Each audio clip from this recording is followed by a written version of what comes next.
Mr. David Goodrich is the archivist for Holy Cross Family Ministries, which, as you know, is a worldwide ministry. So he literally can receive questions from anywhere in the world, and does. David is a native of Peru, New York, and he began his tenure in Albany, New York, the original office of Holy Cross Family Ministries, in 1999. David was so inspired by Father Peyton that he has spent the next nearly 27 years, his life's work, in serving the ministry that is Father Peyton's legacy, and in David's words, he hopes to continue for another 27 years. Actually, he didn't say that. I said that. Over the years, David and I have had many conversations about Father Peyton, and they always lead, in my opinion, to a better understanding for both of us, and usually more work for each of us as well, right, David? I've often said at the conclusion of our conversations, these informal conversations, that we should have been taping this. Well, live is always better than tape, and so it is my pleasure to introduce Mr. David Goodrich.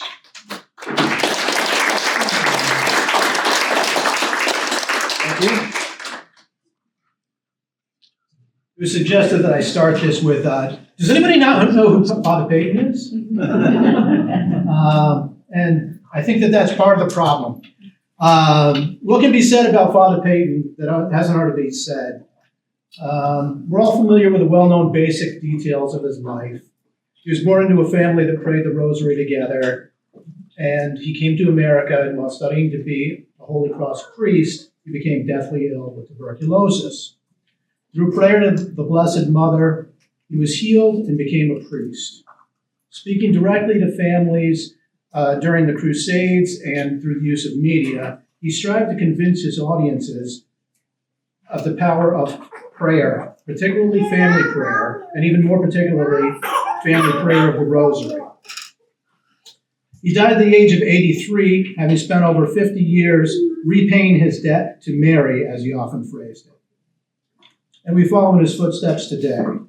And he's a candidate for sainthood, as we all know too, being declared venerable in 2017. So when I was asked to speak to you today, I wondered, how can I tell the same story in an interesting way? And then I realized I really didn't want to do that at all. There's much more to Father Peyton than what I've just shared with you briefly. He was very human, like us. He was a holy man, yes, but he was human. He was like us, but a better version of us, the version we would like to be. So I'd like to share a few anecdotes that reveal more of Father Pat's personality and more of his humanity. And I think that there's at least one that you can all identify with among this assortment.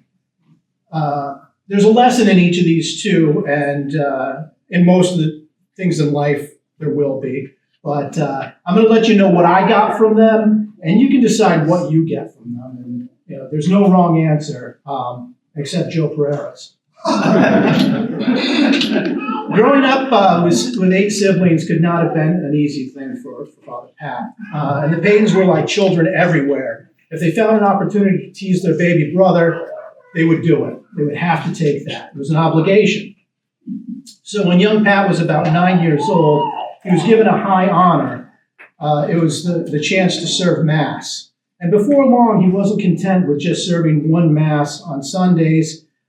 He would go to serve the early Mass, and then he would linger and pray, or he would start going back home, and he'd find a reason to go back and serve the second Mass. And this was a great source of amusement for his older brothers and sisters, and they would pick on him all the time about his excessive piety. But he paid them no mind because he was already dreaming of the priesthood. And so what I take from this one is strength in the face of ridicule. His brothers and sisters picked on him, but it didn't matter to him because this was something that was important to him, and he was going to go for it. And that's not to say that his priesthood path was an easy one. he faced discouragement early on, where his applications were seemingly rejected or ignored. So he decided to put it aside. He decided, okay, well, this isn't for me. And I'm going to get married, and my sons can be priests, and my daughters can be nuns, and this isn't for me. So he actually had a local girl in mind, and her name was Katie. So one of the things he did, he went around writing her name or her initials on their barn. He whitewashed it on fences. He would, everywhere he went, he would scribble her initials everywhere. And according to him, she was the personification of Irish womanhood and would make a fine wife and mother for his family. Now, the reality of this was that he seldom spent any time with her, and it was little more than a fantasy. And his older brothers, Michael and Tom, picked on him mercilessly about that. So one day he attended a mission in the local parish on the subject of company keeping, and I had to kind of, figure out what that was, but I'm pretty sure I got an idea. And after that, that was the end of his dating life. He was so affected by it. And what I think the lesson here is that when things don't work out, you look for something better to come. Apparently, he was not to be wed. So what is there? When he saw no hope for his future in Ireland, he convinced his father to send him with his brother Tom to join their 3 elder sisters in Scranton, Pennsylvania. His plan was to become a millionaire in real estate. Some of this might be familiar to you. It's not all. So they lived with his sister, Beatrice Gallagher, and her family. And his other sister, Nellie, arranged for him to meet Monsignor Kelly after Mass when they arrived. But young Patrick was stubborn, and he refused. So he wanted to work in the mines with Tom and his brother-in-law, Michael. But Michael would not recommend him for the job. He said, you're not fit for the mines.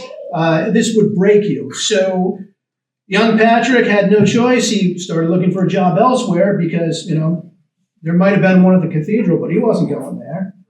So he got a job selling American flags door to door. And he sold one flag to his uncle. And the company said, I think you might be wasting your time, and you're surely wasting ours.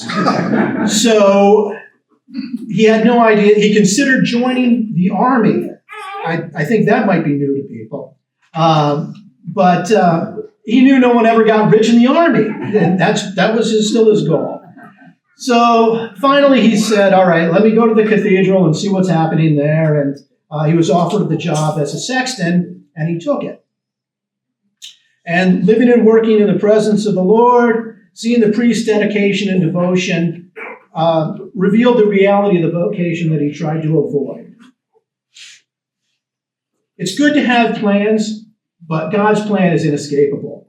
So try as he might, he ended up at the cathedral. And now, while he was waiting for his job as a sexton to commence, he got a job with a friend on a construction site working on a steam shovel.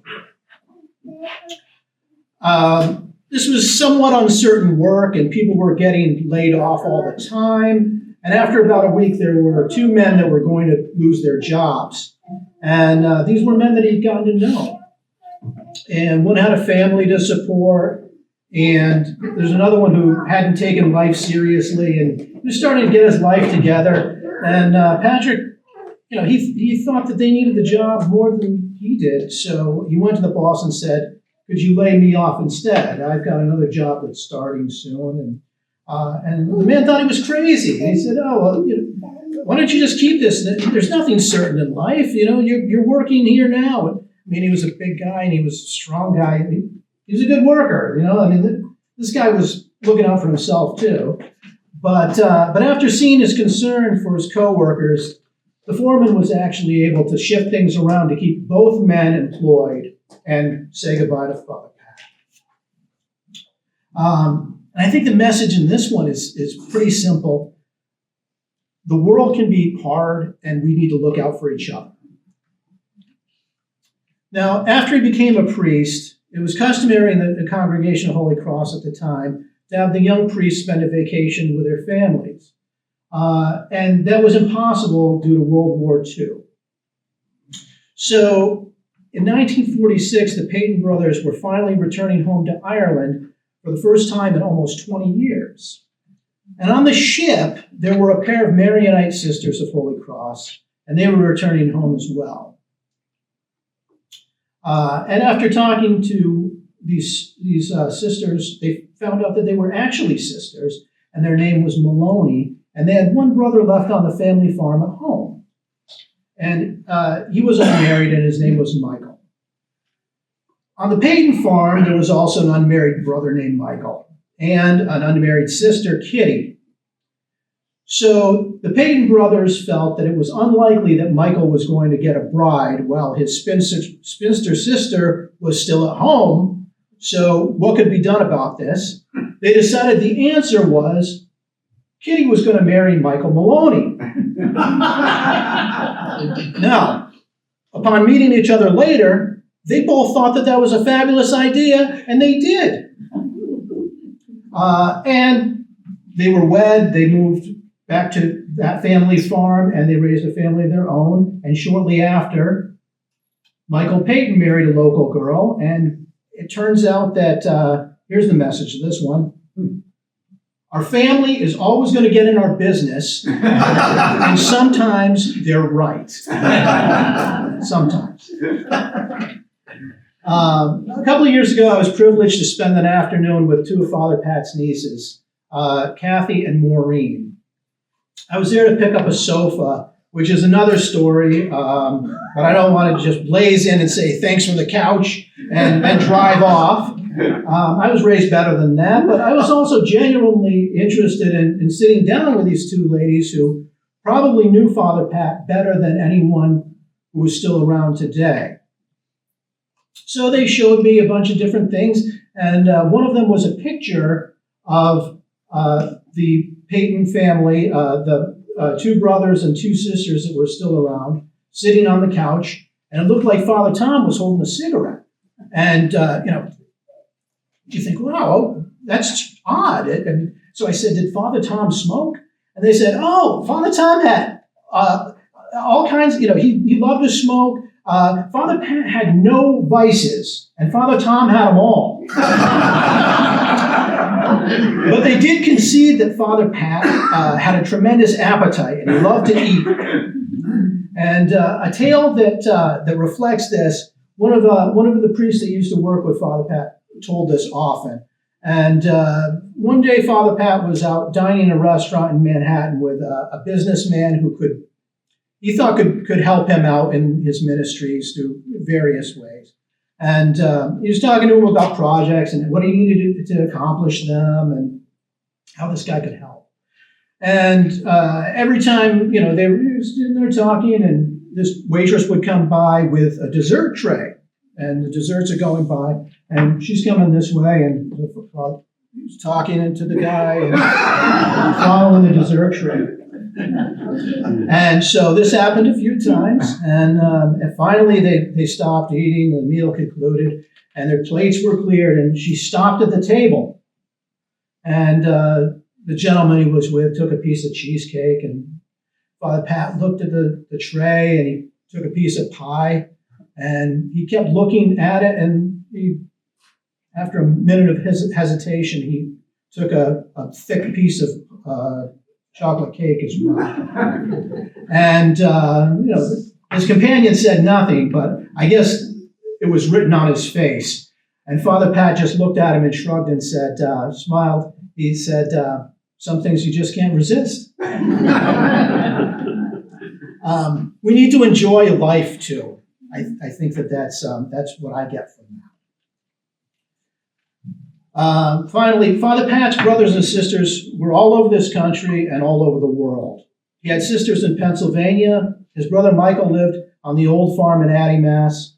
Sal and Kitty were in Ireland as well. Father Tom was in New Orleans most of his life after ordination. His brother John moved to England and then New Zealand. But we have correspondence with all of them throughout Father Pat's life. A lot of it was crusade news or whatever was happening with family theater, family rosary, whatever. There's also more personal matters. For example, I have a telegram that talks about Kathy and Maureen's birth. They're twins. And so his sister's home in Scranton was the Peyton home in America, and they often went there for downtime whenever they were able. No matter how far apart they were, physically, they clearly lived the family that prays together stays together. And if they can, we can too. Amen.